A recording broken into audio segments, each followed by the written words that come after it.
Welcome back to session 4. As you remember, in session 3 we had the students work through their money trackers, and they got to play the hot dog game where they got to see their revenues and their expenses come together into either a profit or a loss. At the end of that session, we talked to the students about the importance of saving money even if they had a profit, just because they never know what might be to come. Today we're going to talk about those problems that might come up that entrepreneurs have to deal with on a daily basis.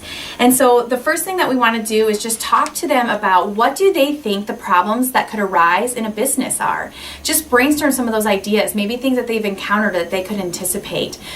Feel free to talk about your experiences and what are some of the problems that you've had to encounter, whether it be in business or in personal life. And get the students talking a little bit about their problem solving that they do on a daily basis as fourth graders as well.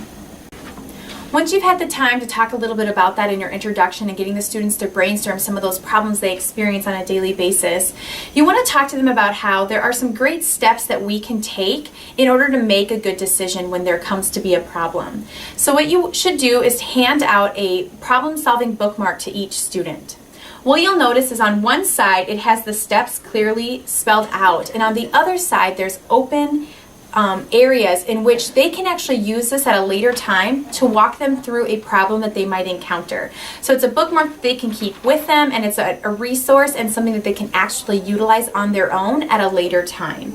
So what you want to do is just to walk through all of the steps that the students that they're to take when they have a problem. So I'd like to walk through this as a whole class, have a student read the step, and then to be able to break it down.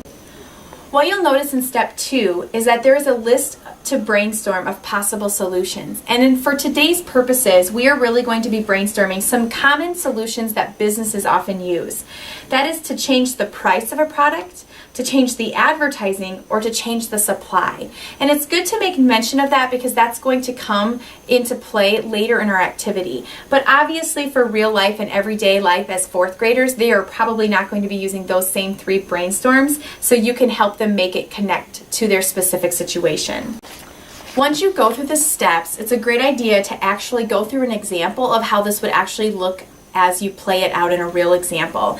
The guidebook suggests that you use an example from the hot dog stand game, in that maybe the hot dogs that you typically use cannot arrive, but you might brainstorm with your students what other scenario they would like to walk through. So the great thing is that whether you use the example in the book or whether the students come up with it, you want to make sure to walk through that example so that they can see it step by step. After you have done that, you're going to move into the final portion of the activity, which is to use the problem-solving catchers. Now, as adults, this might look a little bit intimidating, but I guarantee that many fourth graders are going to be familiar with what these look like. The final product looks like this, and it's a game in which the students can work in partners to play. But I'm going to walk you through how to fold your catcher. A great way to accomplish this portion of the activity is to make sure that you and the teacher are both up in front of the classroom to model each step by step. Please note that this is going to take probably 5 to 10 minutes in your classroom, as the students are going to be very excited to get to do this, and they really take great pride in getting to make it themselves, so I really feel like it is important for them to get to do that. The first thing you're going to do is have them tear off this side portion. And you will notice that all of the directions are on here step by step, so just know you can always take a look at that if that helps you as well. What you're going to do is have the students turn the catcher over so that they see the white side, and they're just going to simply fold diagonal to diagonal. Then they're going to open it back up, and they're going to fold the opposite diagonal. So then they're going to fold it this direction. That is going to create the center crease and kind of your center point so that they can see how to fold it from there. Again, you're going to have them turn this so the white side is showing up, and you're going to have them fold from the bottom up to the center point. And then they can turn their catcher and continue to fold all the points up.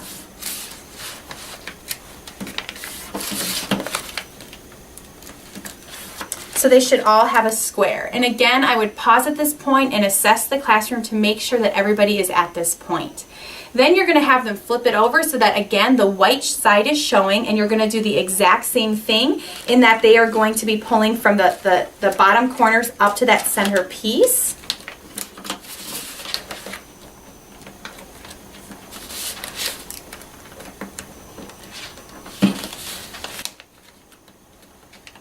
So that you get a square that looks like this. This is the other side. Again, make sure that everybody is at that point, and then at this point you finale it. And what you do is you just kind of want to make a crease. You'll see where this natural fold is right here. You just want to fold that down and crease it. And then it's nice to open it up and crease it on the other side as well. And then finally, you want to slip your fingers in it, so you use your thumb and your index finger, and you just kind of, the first time you do it, you kind of have to help it get to the shape that you need it, but this is what your ultimate final product will look like. At this point, what you want to do is just talk a little bit about the catcher with the whole class. So for example, your title is the Drink Stop. You have a lemonade and smoothie stand. You'll notice that you're open daily, and these are the products that they sell. But today we have a problem, and the problem that we have today is that the company we buy lemons from, which is Lemons R Us, their truck broke down and they are not able to deliver lemons this week. So that's the problem.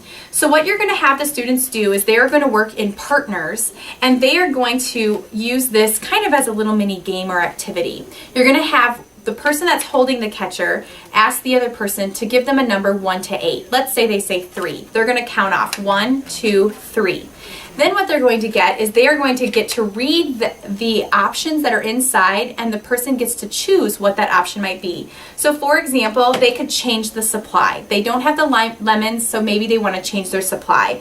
So they can either replace the lemonade with iced tea, or they could replace the fresh lemonade with a powdered mix.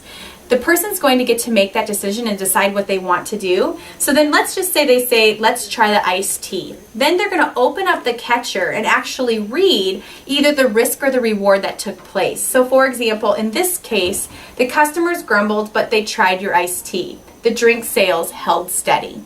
And so that is just kind of walking through some of the positive things or some of the negative things that might happen depending upon what the choices are. They can then switch roles and continue on the process and just work through this and choose different things and kind of see what some of those various risks and rewards are depending upon the time allotted. The final thing that you want to do is to, again, make sure that you bring everything together with that summary and review. We are going to face problems daily, whether it be business or in our personal lives. And so again, we just want to remind them of that bookmark, that they can take this with them and that they can use this to kind of help them process what the best decision would be when they encounter a problem. Again, you want to highlight the importance of saving money because you just never know what's going to be happening, and that no matter what, no matter if they're an entrepreneur or whether they're a 4th grade student, all of this information can be used day to day for them every day. Enjoy session 4.